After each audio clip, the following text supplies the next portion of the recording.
여정은 캐나다의 하느님 말씀 국제 종교교육센터에서 기획한 가톨릭 신앙 연구 안내 프로그램 가운데 첫 번째로 나온 평신도를 위한 성서 공부 교재이며 본 영상물은 한국 가톨릭 생활 성서사에서 출간된 성서의 길을 따른 여정을 요약하였습니다. 이 교재는 교회에서 보편적으로 받아들여지는 연구 결과에 바탕을 둔 표준적인 이론들과 주석을 채택하였습니다. 친척들 가운데서 아내를 구하고자 하란으로 가던 도중에 야곱은 아브라함에게 내렸던 약속들이 자신에게 전수되는 꿈을 꾼다. 꿈속에서 사다리가 나타난다. 이것은 오늘날의 사다리와는 다른 것으로 고대의 어떤 신전에서 발견되는 돌계단 같은 것이었다. 이 사다리는 신들이 거쳐야 한다고 생각되던 신전 맨 꼭대기 성소에 이르게 되어 있었다. 성서봉독 창세기 28장 10절에서 22절. 야곱은 브엘세바를 떠나 하란을 향하여 가다가 한 곳에 이르러 밤을 지내게 되었다. 해는 이마서산으로 넘어간 뒤였다. 그는 그곳에서 돌을 하나 주워 베개 삼고 그 자리에 누워 잠을 자다가 꿈을 꾸었다. 그는 꿈에 땅에서 하늘에 닿는 층계가 있고 그 층계를 하느님의 천사들이 오르락 내리락 하는 것을 보고 있었는데 야훼께서 그의 옆에 나타나시더니 이렇게 말씀하시는 것이었다. 나는 야훼 내 할아버지 아브라함의 하느님이요 네 아버지 이삭의 하느님이다. 나는 네가 지금 누워있는 이 땅을 너와 네 후손에게 주리라. 내 후손은 땅의 티끌만큼 불어나서 동서남북으로 널리 퍼질 것이다. 땅에 사는 모든 종족이 너와 네 후손의 덕을 입을 것이다. 내가 너와 함께 있어 네가 어디로 가든지 너를 지켜주다가 기어이 이리로 다시 데려오리라. 너에게 약속한 것을 다 이루어 줄 때까지 나는 내 곁을 떠나지 않으리라. 야곱은 잠에서 깨어나 참말 야훼께서 여기 계셨는데도 내가 모르고 있었구나 하며 두려움에 사로잡혀 외쳤다. 이 얼마나 두려운 곳인가. 여기가 바로 하느님의 집이요 하늘 문이로구나.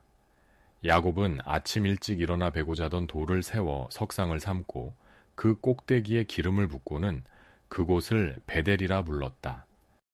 그 마을의 본 이름은 루즈였다. 그리고 야곱은 이렇게 서원하였다. 만일 제가 이 길을 가는 동안 하느님께서 저와 함께 하여 주시고 저를 지켜주셔서 먹을 양식과 입을 옷을 마련해 주시고 무사히 아버지 집으로 돌아가게만 하여 주신다면 저는 야훼님을 제 하느님으로 모시고 제가 세운 이 석상을 하느님의 집으로 삼겠습니다. 하느님께서 저에게 무엇을 주시든지 그 10분의 1을 반드시 드리겠습니다. 여기에서 하느님은 묘하게도 카인을 제쳐두고 아벨을 선택하셨던 것과 마찬가지로 형을 제쳐두고 아우를 편드시어 야곱을 선택하신다. 야곱은 비록 교활 한 사기꾼이지만 아브라함에게 부여되었고 이삭에게서 갱신되었던 그 약속들을 전수받는다. 여기에서도 야곱이 그 자신만을 위해 부르심받은 것이 아니라는 사실이 다시 한번 강조된다. 그와 그의 후손들은 세상 모든 민족들에게 축복이 되게 되어 있는 것이다. 야곱과 그의 후손들을 통해 실현되게 될 하느님과 인류와의 결합이 사다리로 상징되고 있다. 천사들이 야곱과 그의 자손들에게 내려와 하느님의 명령을 전하고 인간의 응답을 하느님께 전하기 위해 다시 올라갈 것이다. 이 이야기는 베델과 선조 야곱과의 관계를 밝힘으로써 후에 건립된 베델 성소의 기원을 설명해주고 있기도 하다. 베델은 북왕국의 역사 거의 전반에 걸쳐 주요 성소가 되게 된다. 20장에서 31장까지에서는 야곱이 하란에서 그의 외삼촌 라반을 위해 일하는 모습이 나온다. 라반은 모진 사람으로 야곱에게 가혹한 요구를 하지만 야곱은 쉽게 낙담하지 않는다. 그는 원하던 아내를 얻기 위해 일하는 과정에 있어 용기와 결단력을 나타내며 또 자기 가축대를 늘리는 데 있어서도 재주를 한껏 발휘한다. 하느님이 야곱에게 축복을 내려 대가족과 번영을 주신 것은 야곱 자신의 노력을 통해서이다. 야곱은 다시 가나안으로 들어가기 위해서 까다로운 외삼촌 라반과 타협을 해야 했다. 라반에게서 해결을 본 그는 이번에는 400명의 장정을 이끌고 그를 만나러 오고 있는 에사오와 맞닥뜨린다. 에사오는 자기 동생 야곱을 죽이겠다던 생각을 잊지 않고 있었다.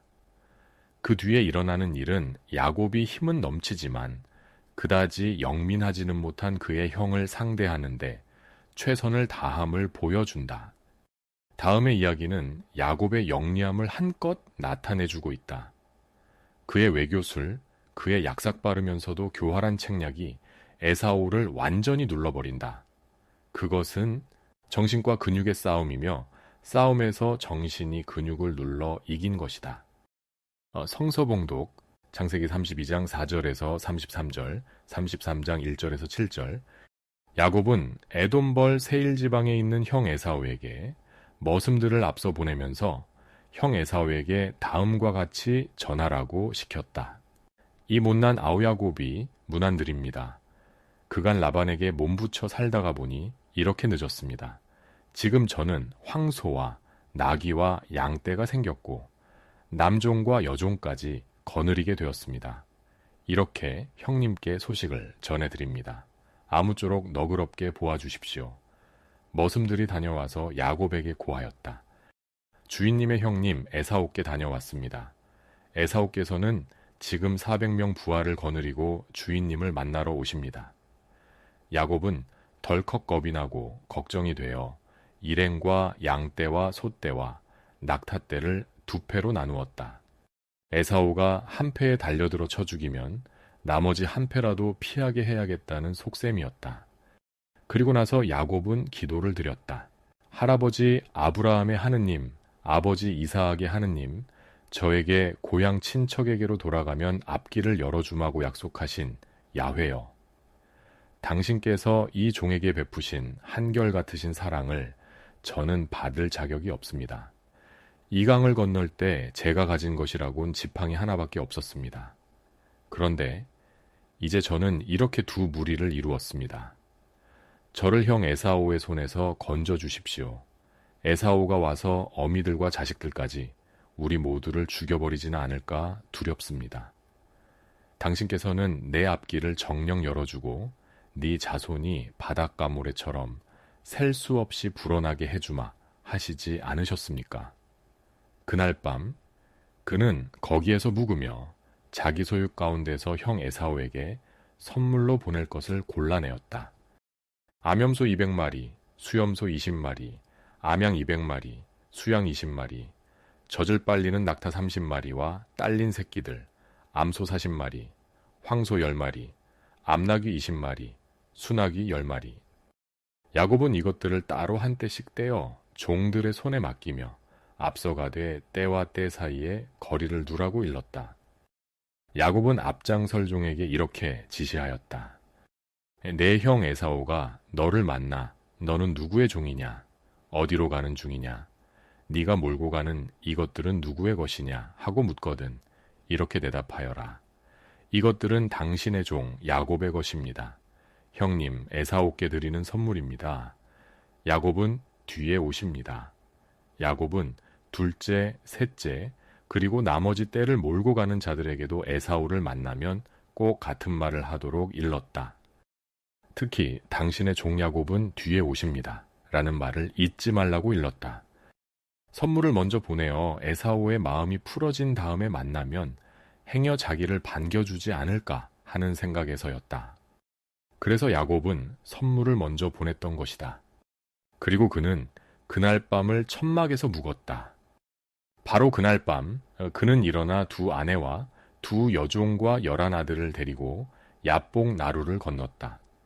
그들을 데리고 개울을 건넌 다음 자기에게 딸린 모든 것도 건네보냈다.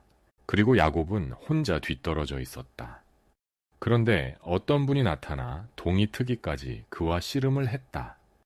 그분은 야곱을 이겨낼 수 없으리라는 것을 알고 야곱의 엉덩이뼈를 쳤다. 야곱은 그와 씨름을 하다가 환도뼈를 다치게 되었다. 그분은 동이 밝아오니 이제 그만 놓으라고 했지만 야곱은 자기에게 복을 빌어주지 않으면 놓아드릴 수 없다고 떼를 썼다. 일이 이쯤 되자 그분이 야곱에게 물었다. 내 이름이 무엇이냐? 제 이름은 야곱입니다. 너는 하느님과 겨루어 냈고 사람과도 겨루어 이긴 사람이다. 그러니 다시는 너를 야곱이라 하지 말고 이스라엘이라 하여라. 이 말을 듣고 야곱이 말했다. 당신의 이름이 무엇인지 가르쳐 주십시오. 그분은 내 이름은 무엇 때문에 물어보느냐 하고는 야곱에게 복을 빌어주었다. 야곱은 내가 여기서 하느님을 대면하고도 목숨을 건졌구나 하면서 그곳 이름을 브니엘이라 불렀다. 그가 다친 다리를 절뚝거리며 브니엘을 떠날 때 해가 떠올랐다. 이스라엘 사람이 오늘날까지 환도뼈 힘줄을 먹지 않는 것은 야곱이 환도뼈를 얻어맞아 그 힘줄이 상했기 때문이다. 야곱이 고개를 들어보니 마침 에사오가 400명 부하를 거느리고 오는 것이었다. 그는 레아와 라헬과 두 여종에게 자녀들을 나누어 맡긴 다음 두 여종과 그들에게서 난 자녀를 앞에 세우고 레아와 그에게서 난 자녀를 다음에 그리고 라헬과 요셉을 맨 뒤에서 따라오게 하였다. 그리고 야곱은 앞장서서 걸어가다가 7번 땅에 엎드려 절하면서 형에게로 나갔다. 에사오는 마주 뛰어와서 야곱의 목을 끌어안고 입을 맞추며 울음을 터뜨렸다. 그리고 여자들과 아이들을 쳐다보며 물었다. 이들은 너와 어찌 되는 사람들이냐? 야곱이 이것들은 하느님께서 과분하게도 이 못난 당신의 종에게 주신 자식들입니다. 하고 대답하는데 두 여종과 그들에게서 난 자식들이 앞으로 나와서 엎드려 절했다. 또 레아와 그의 자식들도 앞으로 나와서 절하고 요셉과 라헬까지 나와서 엎드려 절했다. 에사오와의 대면은 야곱의 삶 전체를 극적인 방법으로 특징 지으면서 동시에 하느님의 백성과 하느님의 관계에 대한 일종의 비유가 되는 하나의 사건, 즉 씨름 사건으로 일시 중단된다. 하느님이 야곱과 씨름을 벌이시는 대목을 이해하려면 내 이름이 무엇이냐? 라는 말과 당신의 이름이 무엇인지 가르쳐 주십시오 라는 말의 의미를 알 필요가 있다. 어떤 사람의 이름을 안다는 것은 그 사람에 대해 얼마간 실제적인 권한을 갖는다는 것을 뜻한다. 이 대목에서 하느님이 하시는 것처럼 어떤 사람에게 이름을 부여해 줄 수 있다는 것은 그 사람에 대해 전적인 권한을 갖는 것이 된다. 이 이야기에는 하나의 사상이 전편에 흐르고 있는데 그것은 축복이다. 자기 성격대로 야곱은 아버지 이삭에게서 축복을 받아낸 것과 어느 정도 같은 방식으로 하느님에게서 축복을 얻어내고 있다. 이제 위의 본문에서 이 씨름 이야기만을 따로 보기로 한다. 하느님과의 싸움은 무시무시한 고산들이 애워싸고 있는 야복나루에서 극적으로 전개된다. 완전히 혼자 남게 된 야곱은 밤새도록 1대1의 싸움을 벌인다. 이 사건은 원래 꿈속에서 겪은 일로 제시되었을 가능성이 높다. 하느님께 대한 야곱에도 영향력은 강력한 것이지만 야곱으로 하여금 하느님의 이름을 알게 하고 따라서 어떤 순수한 의미에서도 하느님께 대한 권한을 갖게 할 만큼 그렇게 강력하지는 못하다. 그럼에도 불구하고 야곱은 분명히 힘을 가졌으니 하느님 자신으로 밝혀진 그 신비로운 씨름꾼에게서 축복을 억지로 받아낸 것이다. 야곱은 시합에서 축복을 얻어내지만 부상을 당한다. 이 이야기는 야곱을 첫째가 되기로 결정된 자, 축복받기로 결정된 자, 어떤 시합에서도 이기기로 결정된 자로 축약시키고 있다. 그는 사람들에게 있어 첫째가 되고 사람과 하느님 양쪽에서 축복을 받는다. 그러나 하느님과 겨루어서 얻은 그의 승리는 결코 완전한 것이 못 된다. 하느님은 그에게 이스라엘이라는 이름을 붙이시는데 이는 당신이 야곱에 대해 권한을 가졌음을 뜻한다. 이 대목에서는 전통적으로 특히 기도 중에 이루어지는 인간과 하느님의 관계에 대한 하나의 상징이 발견되어 왔다. 사람은 기도를 통해서 하느님께 커다란 그러나 절대적이지는 못한 영향력을 행사하게 된다. 그러나 하느님께 가까이 가는 행위인 기도는 기도하는 인간을 반드시 변형시키게 마련이다. 잠깐 생각해 봅시다. 야곱과 에사오 간의 갈등과 투쟁의 이야기를 통해 선택과 축복은 하느님의 자유스러운 뜻에 의한 것이지 인간 편에서의 기득권이나 노력만으로 얻어지는 것이 아니라는 사실을 알게 되었을 것이다. 하느님은 당신의 계획을 인간의 역사 안에서 이루어 가시기 위해 당신이 원하시는 사람을 부르시고 인도하신다. 하느님의 계획과 생각은 인간의 그것과는 다르다. 하느님의 선택을 받은 자들, 아브라함이나 야곱, 앞으로 만나게 될 모세나 다윗, 그리고 신약시대의 베드로도 모두가 이상적이거나 흠없이 완전한 인물이 아니라는 사실에서 그것을 알 수 있다. 특히 야곱은 자기의 유익을 위해 거짓말을 하기도 하는 파렴치하고 무정한 사람으로 성서는 기술하고 있다. 따라서 우리가 여기서 알아보아야 하는 것은 이상적인 인물됨이 아니고 하느님이 인간적인 불완전에도 불구하고 당신이 원하시는 자를 선택하시어 구원의 목적에 사용할 도구로 훈련시키신다는 것이다. 그러나 그들은 비록 완전하지는 못했다 할지라도 하느님께 변함없는 믿음을 두고 충성스럽게 그분을 섬겨왔다는 것을 우리는 인정해야 한다. 하느님은 또한 구원을 위해 큰 도구만이 아니라 작고 하찮아 보이는 도구도 이용하신다. 언제 어떤 도구를 어떤 모양으로 준비하시고 사용하실지는 그분만이 아시는 계획이요.